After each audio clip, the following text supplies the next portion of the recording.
Hello বন্ধুরা, আসসালামু আলাইকুম। কেমন আছেন?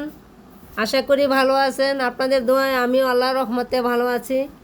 আমাদের আজ 33তম বিবাহ বার্ষিক। আপনারা সবাই আমাদের জন্য দোয়া করবেন।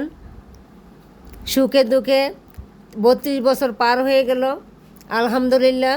এই উপলক্ষে এই ক্ষুদ্র আয়োজন। বন্ধুরা, আমার স্বামীর জন্য, আমার জন্য আপনারা দোয়া করবেন আমরা জানি একসাথে শত বছর থাকতে পারি, আলহামদুলিল্লাহ। আসসালামু আলাইকুম।